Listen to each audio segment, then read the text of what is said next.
Sir నమస్కారం sir. నమస్తే అండి. సార్ తమిళనాడు మాజీ సీఎం జయలలిత గారి ఆస్తులన్నీ కూడా ప్రభుత్వానికి మొత్తం కూడా ఇచ్చేయడంతో ఇప్పుడు ఆమె గురించి మరోసారి చర్చల్లోకొచ్చేసింది. అంటే ఆమె బయోగ్రఫీ గురించి కానివ్వండి, సినిమా జర్నీ గురించి కానివ్వండి, రాజకీయ ప్రస్థానం గురించి వీటన్నిటి గురించి చర్చించుకుంటున్నారు. అంటే జయలలిత గారు అసలు వివాహం ఎందుకు చేసుకోలేదు, శోభన్ బాబు గారితో ప్రేమ వ్యవహారం కూడా నడిచిందన్న అప్పట్లో రూమర్స్ వచ్చేసాయి కదా, వాటి గురించి వీటన్నిటి గురించి మరోసారి ప్రస్తావించుకోవడం చూస్తున్నాం సార్. మరి ఈ నేపథ్యంలో జయలలిత గారి గురించి మీరేం చెప్తారు? అంటే జయలలిత గారు వివాహం చేసుకోలేదు. ఆవిడ కుమారి జయలలితగానే ఉన్నారు. హ్మ్. కుమారి జయలలితగానే వెళ్ళిపోయారు కూడా ఆవిడ. ఆవిడ జీవితంలో వివాహం లేదు. అందుకే ఇప్పుడు ఆవిడ పెంపుడు కొడుకుని శశికళ మేనల్లుడిని ఆవిడ పెంపకానికి తీసుకున్నారు అప్పుడు. హ్మ్. ఆ తర్వాత ఆ ఫ్యామిలీతో కూడా ఆవిడకి భేదాభిప్రాయాలు వచ్చినాయి. వాళ్ళని దూరం పెట్టేశారు. ఓకే. అతని వివాహం సందర్భంగానే ఈవిడ వెల్త్ అక్రమంగా, అంటే ఈవిడ వెల్త్ ప్రొజెక్ట్ అయింది అప్పుడు ఆ ఈవెంట్ సందర్భంగా, ఆ పెళ్లి సందర్భంగా. అదొక గొడవ. అయితే ఈవిడ వారసత్వంలోనే సినిమాల్లోకి వచ్చింది. ఈవిడ మదర్ సంధ్య గారు ఆవిడ కూడా నటే. ఆవిడ తెలుగు సినిమాలకు సంబంధించి మాయాబజార్ సినిమాలో రామారావు గారితో ఆవిడ రుక్మిణిగా నటించారు. లాహిరు లాహిరు పాటలో రామారావు గారితో ఆ నౌకా విహారం చేసేది ఆవిడే. అదే కాదు, ఇంకా చాలా సినిమాల్లో రామారావు గారి పక్కన చేశారు ఆవిడ. ఇలా సంజయ్ గారు చాలా పాపులర్ ఆర్టిస్ట్. తెలుగు తమిళ సినిమాల్లోనూ కన్నడ సినిమాల్లోనూ ఆవిడ చాలా కీలక పాత్రలు పోషించారు. ఆవిడ వారసత్వంలోనే ఈవిడ వచ్చారు జయలలిత గారు. విచిత్రం ఏంటంటే సంజయ్ గారితో నటించినటువంటి హీరోలు అందరూ జయలలిత గారితో నటించారు. అంటే రామారావు గారితో సహా, రామచంద్రన్ గారు, ఇలా నడిచింది. శివాజీ గారు ఆవిడ అరంగేట్రానికి వచ్చి, ఆవిడ అంటే జయలలిత గారు అరంగేట్రం సందర్భంగా వారు వచ్చి ఆశీర్వదించారు. తర్వాత వారి పక్కన కూడా జయలలిత హీరోయిన్గా నటించడం మనం చూసాం. చాలా సినిమాలు శివాజీతో యాక్ట్ చేసింది ఆవిడ. రామారావు గారితో యాక్ట్ చేసింది. విఠలాచార్య గారి ఆధ్వర్యంలో వచ్చినటువంటి చాలా జానపద చిత్రాలు, అలీబాబా 40 దొంగలు, వీటన్నిటిలోనూ జయలలిత హీరోయిన్. అలాగే తెక్క శంకరయ్య, ఈ సినిమాలన్నింటిలోనూ ఆవిడే. దేవుడు చేసిన మనుషుల్లో కూడా జయలలిత గారే పేరు అన్నగారికి. నాగేశ్వరరావు గారి పక్కన కూడా చాలా సినిమాలు చేసింది ఆవిడ. కృష్ణ గారితో చేసింది. కృష్ణ గారితో గూఢచారి 116లో ఆవిడే హీరోయిన్. ఇలా ఆవిడ ప్రయాణం. ఆవిడ చాలా సక్సెస్ఫుల్ హీరోయిన్. పైగా సీన్ని చాలా పద్ధతిగా అర్థం చేసుకుని నటించే నటి అని ఆవిడకి ఒక పేరుంది. శోభన్ బాబు గారితో ఆవిడకి డాక్టర్ బాబు అనే సినిమా చేసింది ఆవిడ. ఆవిడతో నటించాలని శోభన్ బాబు గారి కోరిక. చాలా ప్రయత్నాల తర్వాత డాక్టర్ బాబు అనే సినిమా తమ్మారెడ్డి భరద్వాజ్ గారి అన్నగారు లెనిన్ బాబు ఆయన డైరెక్ట్ చేసిన సినిమా అది. ఆ సినిమాలో శోభన్ బాబు కోరి ఆవిడతో అయితే బాగుంటుంది అంటే అప్పుడు ఆవిడని తీసుకొచ్చి యాక్ట్ చేయించారు. అలా డాక్టర్ బాబు సినిమాలోనే కలిసి నటించారు వారు. ఆ తర్వాత ఈవిడ అంటే సెల్ఫ్ సెంట్రిక్గా ఉండేది ఆవిడ. ఆవిడకంటూ కొన్ని పద్ధతులు ఉండేవి. అలా ఆవిడ మొత్తానికి వివాహం పట్ల ఆవిడకి ఒక చిరాకు ఉంది. అయితే ఆవిడ పేరు ఇద్దరితో ముడిపడి నడుస్తూ ఉంటుంది బయట చర్చల్లో. ఎంజి రామచంద్రన్ గారితోనూ, అలాగే శోభన్ బాబు గారితోనూ. నిజానికి ఒక దశలో ఆవిడ ఎంజీఆర్కి కొంచెం పక్కకి జరిగారు కూడా. అంటే దానికి రకరకాల కారణాలు. ఆయన జీవితంలో కూడా జానకి రామచంద్రన్ గారు ఆయన వైఫ్ ఆవిడ. ఆవిడ కూడా సినిమాల్లో నటించి ఆయన వివాహం ఆడారు. ఆ తర్వాత ఆవిడ ఉండగానే జయలలితతో ఎఫ్ఐఆర్ ఉండేది అనే ప్రచారము ఉండేది. అలాగే ఇప్పటికీ ఉన్నటువంటి లత గారు ఇప్పుడు కూడా ఆవిడ మాట్లాడుతూ ఉంటారు. ఎంజీఆర్ లతగా ఆవిడకి ఒక పేరు. ఇప్పటికీ ఆవిడని ఎంజీఆర్ లత అనే పిలుస్తారు తమిళనాడులో. ఆవిడతో ఆయనకి ఏదో ఎఫ్ఐఆర్ ఉండేది అనేది ఒక ప్రచారం ఉండేది. అందులో వాస్తవం ఎంత అనేది ఎవరికి తెలియదు. అలా ఒక సమయంలో ఈవిడ్ని ఇక్కడి నుంచి ఢిల్లీ రాజకీయాల్లోకి పంపించి తమిళనాడు నుంచి కొంత దూరం పెట్టాడు ఆయన. తర్వాత ఆవిడ తిరిగి ఇక్కడికి వచ్చి, అంటే ప్రచార కార్యదర్శిగా ఉండేది ఆవిడ. పార్టీ ప్రచార కార్యదర్శి పదవి లత గారికి అప్పచెప్పి ఆవిడని పంపించారు. ఈ పంపించేయటం దగ్గర గ్యాప్ ఉంది వీళ్ళిద్దరి మధ్య అనే ప్రచారం జరిగింది ఆ టైంలో. ఎంజీఆర్కిను జయలలితకి. ఆ తర్వాత ఎంజీఆర్ గారి మరణానంతరం ఆ మరణం ఆయన చనిపోయిన సందర్భంగా జయలలిత గారిని చాలా ఇబ్బందులకు గురి చేశారు. పార్టీలో వాళ్ళే ఏడీఎంకే పార్టీలో వాళ్ళే చాలా ఇబ్బంది పెట్టారు. ఆ రోజున ఆవిడని బలవంతంగా ఆ వ్యాన్లో నుంచి దించేయటం లాంటి సంఘటనలు కూడా జరిగినాయి. అంతిమయాత్రలో రామచంద్రన్ గారి అంతిమయాత్రలో వాహనం నుంచి ఆవిడని దించేయటం, తర్వాత అసెంబ్లీలో ఆవిడని తీవ్రంగా అవమానించారు డిఎంకే వాళ్ళు. అవమానించి ఆవిడ చీరలాగే ప్రయత్నం చేశారు. కౌరవ సభ అంది ఆవిడ. ఆ తర్వాత ఆవిడ ఎన్నికల్లో గెలిచింది 91లో. గెలిచి ఆవిడ సీఎం అయిన తర్వాత తానేమిటి అనేది ప్రూవ్ చేసింది. అయితే ఇండస్ట్రీలో ఉండగానే ఆవిడ ఎంజీఆర్తో గ్యాప్ వచ్చిన సందర్భం కన్నా ముందే శోభన్ బాబుతో ఆవిడకు ఒక అఫైర్ ఉండేది అనేది ఒక ప్రచారం. వాళ్ళిద్దరికీ ఒక కూతురు ఉందని కూడా ప్రచారం. ఆ కూతురు ఈవిడే అని చెప్పి చాలా ఫొటోస్ సర్క్యులేషన్లో పెట్టారు. అయితే కాట్రగడ్డ మురారి గారు ఒకసారి ఆయన పుస్తకంలో ఎక్కడో రెఫర్ చేశాడు. ఆయన శోభన్ బాబుకి చాలా సన్నిహితుడు, ఒరే అని పిలుచుకునే రిలేషన్. ఆయన చాలా విషయాలు చాలా బోల్డ్గా రాశాడు ఆయన పుస్తకంలో, ఆయన జీవిత చరిత్ర పుస్తకంలో.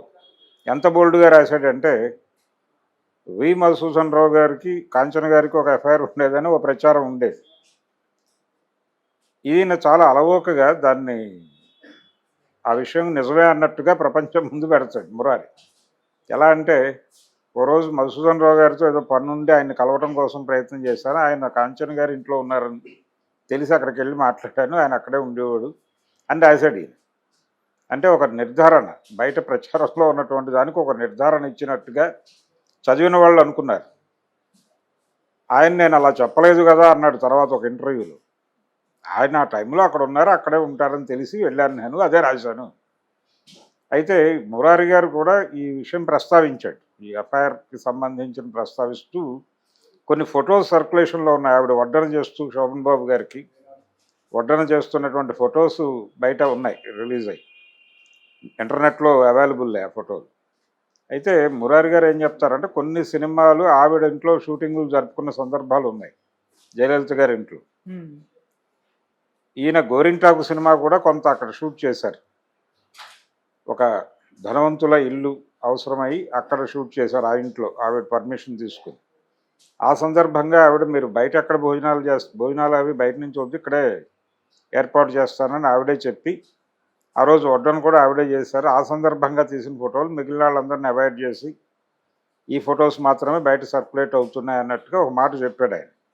చెబుతూ ఆ సినిమా షూటింగ్ కావచ్చు, ఇంకేదైనా సినిమా షూటింగ్ కావచ్చు, కొన్ని సందర్భాల్లో సినిమాల్లో ఉన్నటువంటి ముఖ్యులకి ఆవిడే వడ్డన చేసినటువంటి సందర్భాలు ఉన్నాయి. అలాంటి సందర్భంలో తీసిన ఫోటోలు తప్ప వాళ్ళిద్దరూ కలిసి కాపురం చేసిన వ్యవహారం అయితే కరెక్ట్ కాదు అన్న ధోరణిలో ఆయన రాశాడు. ఇలాంటి వ్యక్తీకరణ అంటే ఆవిడతో ఒక క్లోజ్ అసోసియేషన్ ఉండేది శోభన్ బాబుకి. ఆవిడ విపరీతంగా బుక్స్ చదివేవారు, ఈయన చదివేవాడు. అలా వాళ్ళిద్దరికీ ఒక సాహిత్య ఒక ఏరియాలో వాళ్ళిద్దరికీ కనెక్టివిటీ ఉండేది. అందుకని వారు తరచూ మాట్లాడుకునేవారు. వారి మధ్య ఇంకేదో ఉందన్నట్టుగా కూడా ప్రచారాలు జరిగాయి అనే మాట చాలామంది చెప్పారు. కానీ ఉండొచ్చు అంటే ఒక దేన్ని మనం తప్పుగా అనుకోలేము. అది పర్సనల్ గొడవ, జయలలిత గారి పర్సనల్ గొడవ, శోభన్ బాబు గారి పర్సనల్ గొడవ. ఒకరికి ఒక రిలేషనే ఉండాలి అని రూల్ ఏం లేదు. ఎవరు ఎలాగైనా ఉండొచ్చు. అది ప్రపంచానికి ప్రాబ్లం కానంత కాలం. ఆయన పర్సనల్ లైఫ్లో దాని రిఫ్లెక్షను, లేకపోతే ఆవిడ పర్సనల్ లైఫ్లో దాని తలకాయ నొప్పి ఎరైజ్ అయినప్పుడు సమాజం అటువైపు చూస్తుంది. కానీ ఇక్కడ గొడవ ఏంటంటే జనాలు క్యూరియాసిటీ. చాలామందికి అలాంటి రిలేషన్స్ ఉన్నాయనే పద్ధతిలో ప్రచారాలు జరిగేవి ఆ రోజుల్లో. ముఖ్యంగా కొన్ని పత్రికలు ఉండేవి ఆ టైంలో. కామేశ్వర శర్మ గారని ఒక ఆయన కాగడ అనే పత్రిక నడిపేవాడు మెడ్రాస్ నుంచి. వారు చాలామంది హీరోలతో రిలేషన్ ఉంది అని రాసేవాడు. కొన్ని రామారావు గారి విషయంలోనూ అలాంటి ప్రచారం ఉంది కదా. కృష్ణకుమారి రామారావు అనే ఒక స్టోరీ చాలా పాపులర్ స్టోరీ ప్రపంచం ముందు. అలాగే దేవిక గారు ఎన్టీ రామారావు గారు అనే స్టోరీ కూడా చాలా పాపులర్ ఇలాంటి కథలు ఉన్నాయి చాలా. ఇందులో కొంత వాస్తవం ఉండొచ్చు, ప్రపంచం క్యూరియస్గా చెప్పుకున్నవి కావచ్చు. నేను ఇప్పుడు చెప్పిన రామారావు గారి రెఫరెన్స్లో చెప్పిన దానికి కొన్ని ఆధారాలు ఉన్నాయి, కొంతమంది నిర్ధారించిన సందర్భాలు కూడా ఉన్నాయి. శోభన్ బాబు గారి జీవితంకి సంబంధించి ఆకళ్ళ రాఘవేంద్ర గారు అది ఆయన రాసిన పుస్తకమే, కానీ శోభన్ బాబు గారి టోన్లో రాశాడు ఆయన. ఆ శోభన్ బాబు గారి టోన్తో రాసినటువంటి పుస్తకంలో కూడా ఈ విషయం ప్రస్తావిస్తాడు, కానీ నిర్ధారింపులు ఉండవు దానిలో. అంటే ఒక ఏరియాలో వాళ్ళిద్దరికి ఒక కనెక్టివిటీ ఉండేది అనేది అందరూ చెప్పే మాటే. అలాగే డాక్టర్ బాబు సినిమాకి ముందు ఆయనే కోరుకున్నారు ఆ సినిమాలో ఆవిడని పెట్టాలని, అలాగే ఆవిడతో యాక్ట్ చేయాలని ఈయన కోరుకున్న మాట వాస్తవం. చాలా ఇంటర్వ్యూల్లో ఆయన మాట్లాడాడు ఓపెన్గానే. ఆ తర్వాత ఆయనకు సంబంధించిన ఒక ఆస్తి వివాదం ఏదో, ఓ ప్రాపర్టీకి సంబంధించిన ఏదో ప్రాబ్లం వస్తే గవర్నమెంట్ వైపు నుంచి వస్తే ఆయన స్ట్రైట్గా వెళ్ళి ఆ ప్రాబ్లం సాల్వ్ చేయించుకున్నాడు. ఆయనకి ఆవిడతో ఉన్నటువంటి సాన్నిహిత్యం రీత్యా అనేది అప్పుడు ప్రచారమైంది. ఒక కాంప్లెక్స్ ఏదో గవర్నమెంట్ దీనిలో ఉంది, అది నోటిఫైడ్ ఏరియాలో ఉంది, అది పాల్గొట్టేస్తారు అనేదో ప్రచారం జరిగినప్పుడు ఆయన వెళ్ళి ఆ సమస్యని సానుకూలంగా సాల్వ్ చేసి దానికి ఏదో కొంత డబ్బులు కట్టి ఆ సమస్య పరిష్కారం చేసుకున్నాడు అని వచ్చినప్పుడు తమిళ పత్రికల్లో వీళ్ళకున్న ఎఫ్ఐఆర్ గురించి రాశారు. అదొక పంచాయతీ. అప్పుడు మళ్ళీ చర్చలోకి వచ్చారు వీళ్ళిద్దరు. అలా చాలా సందర్భాల్లో వీళ్ళ ఎఫ్ఐఆర్ గురించి ప్రపంచం మాట్లాడుకుంది, కానీ నిర్ధారణలు లేవు. ఆ కూతురు అనే పేరుతో ఒక ప్రచారం ఉంది, అది వాస్తవం అని నేను అనుకోవడం లేదు. అలా అంత దాకా తెచ్చుకునేటువంటి పరిస్థితి ఉందా? శోభన్ బాబు చాలా వెల్ ప్లాన్డ్, వెల్ డిజైన్డ్. ఆయన పుస్తకం పేరే పరుగు ఆపడం ఒక కళ అని రాసుకున్నాడు. అంటే ఆయన ఆచరణలో నుంచి ఈయన పెట్టిన టైటిల్ అది, ఆకళ్ళ రాఘవేంద్ర గారు. అలా శోభన్ బాబు గారు నన్ను హీరోగానే ప్రజలు గుర్తుపెట్టుకున్నారు, ఒక అందాల నటుడు అనేటువంటి ముద్ర వాళ్ళ మనసుల్లో ఉంది. నేను ఇప్పుడు ముసలి వేషాలు వేసేస్తే అది ఆ ఫోటో చెరిగిపోతుంది వాళ్ళ మనసుల్లో. ఆ ఫోటో చెరిగిపోవడం నాకు ఇష్టం లేదు, అందుకని నేను ఓల్డ్ ఏజ్ క్యారెక్టర్లు చేయను అని చెప్పాడు. చేయలా. చాలామంది ఆయన్ని అప్రోచ్ అయ్యారు తర్వాత, పూరి జగన్నాథ్ లాంటి వాళ్ళు. పూరి జగన్నాథ్ గారు ఒక 2 కథలు పట్టుకుని వెళ్ళాడు ఆయన దగ్గరికి. ఒకటి అందులో ఈ అమ్మా నాన్న తమిళమ్మాయిలో ప్రకాష్ రాజు గారు చేసిన క్యారెక్టర్ ఆయనతో చేయించాలని అనుకున్నాడు ఆయన, కానీ ఆయన చేయనని చెప్పాడు. అలాంటి ప్రపోజల్స్ వెళ్ళినప్పటికీ ఆయన అంగీకరించలేదు, చేయనని చెప్పాడు. అలాగే నిలబడ్డాడు చివరి వరకు. అలాగే మీడియా నుంచి ఎవరైనా ఇంటర్వ్యూలు కావాలని వెళ్ళినా కానీ ఆయన ఎంటర్టైన్ చేసేవాడు కాదు. మాట్లాడతాను మీరు రాసుకోండి అంతే తప్ప కెమెరా పెడితే నేను మాట్లాడనని చెప్పేవాడు. ఈటీవీ వాళ్ళకు ఒకసారి కాన్బర్ట్ సిచ్యుయేషన్లో ఆయన ఒక ఇంటర్వ్యూ ఇచ్చాడు. అది కూడా చాలా వెల్ డిజైన్డ్ ఇంటర్వ్యూ. ఆయన పాత శోభన్ బాబు లాగానే కనిపిస్తాడు, ఆ గెటప్ అదంతా డిజైన్ చేసుకుని వచ్చి కూర్చుని మాట్లాడాడు. ఆయన అలవోకగా మాట్లాడటం కాదు. ఆయన ఈ గ్లామర్కి సంబంధించి చాలా ప్రికాషన్స్ తీసుకునేవాడు. అట్లా ప్రికాషన్స్ తీసుకుని ఇచ్చిన ఇంటర్వ్యూ అది. ఇలా శోభన్ బాబు గారు అంత డిజైన్డ్గా ఉండే మనిషి అంత వేగ్గా వ్యవహరిస్తాడా? వాళ్ళిద్దరికీ ఒక కూతురు ఉందని ఒక ఫోటో సర్క్యులేట్, ఎవరిదో ఫోటో వీళ్ళిద్దరు కూతురు అని చెప్పి బయట మార్కెట్లో సర్క్యులేట్ చేసినటువంటి సందర్భం ఉంది. అందుకని జయలలిత, శోభన్ బాబు ఎఫ్ఐఆర్ అనేది ఒక తెలుగువారి తీపి జ్ఞాపకాల్లో ఒక జ్ఞాపకం అంతే. దాన్ని ఆ మేరకే చూస్తే బెటర్. Okay sir. అలా ఆవిడకి వివాహము కాలేదు ఎంజీఆర్తోనూ, అలాగే శోభన్ బాబుతోనూ. ఈ కథలు మాత్రం మార్కెట్లో ఉన్నాయి. ఫైనల్గా ఆవిడకి పిల్లలు లేరు, కోట్ల రూపాయల ఆస్తులు ఉన్నాయి. ఆ ఆస్తుల కోసమే శశికళ ఆవిడ దగ్గరికి చేరింది అనేది కూడా ఒక ప్రచారం ఉంది. ఈ ఆస్తులు ప్రొక్యూర్ కావడానికి ఆవిడ పొలిటికల్ లైఫ్ ఒకటే కాదు, ఆవిడకి సినిమా లైఫ్ చాలా ఉంది. ఆవిడ తెలుగు, తమిళ, కన్నడ సినిమాల్లో ఆవిడే హీరోయిన్ ఒక దశలో. కాబట్టి ఆవిడ చాలా సంపాదించింది, సినిమాల్లో సంపాదన చాలా ఉంది. ఇప్పుడు వాళ్ళు చెప్తున్నటువంటి ఆ 30 కిలోలు, 27 కిలోలు, 30 కిలోలు ఏదో చెప్తున్నారు బంగారం. ఈ బంగారము, ఆభరణాలు, 750 జతల చెప్పులు ఉన్నాయి ఆవిడకి, 10,000 చీరలు ఉన్నాయి. ఇవన్నీ సినిమాలకు సంబంధించిన ప్రొక్యూర్మెంట్ కావచ్చు. ఏదైనా కానీ ఇంత సంపద ఇప్పుడు ఎవరికి కాకుండా పోతుంది అనేది జనాల బాధ.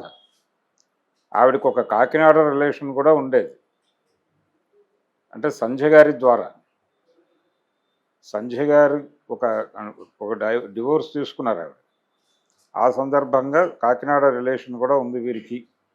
ఆవిడ పిఏపి సుబ్బారావు గారి సినిమా ఒక దానిలో మనుషులు మమతలు సినిమా నాగేశ్వరరావు గారి సినిమాలో ఆవిడ బికినీతో యాక్ట్ చేశారు. ఉమ్, అది కాకినాడలో ఒక ఇది పెట్టారు, కటౌట్ పెట్టారు. దానికి ఆ ఫ్యామిలీకి చెందిన వాళ్ళు చాలా బాధపడ్డారని ఆ రోజుల్లో చెప్పుకునేవాళ్ళు. అది వాస్తవమా కాదా అనేది ఎవరికి తెలియదు, కానీ ఇలాంటి కథనాలు అయితే పత్రికల్లో వచ్చేవి ఆవిడకి సంబంధించి, ఆవిడ రెఫరెన్స్లో. ఈ కథలు అందరి మీద వచ్చేవి, భానుమతి గారి మీద, ఇలా రకరకాల పద్ధతుల్లో రాసేవాళ్ళు. నిజానిజాల కంటే కూడా ఎక్కడో ఏదో ఒక చిన్న లీడ్ ఉంటుంది, ఆ లీడ్ పట్టుకుని ఒక కథ రాయటం అనేది ఒక ప్రోగ్రామ్గా నడిచేది.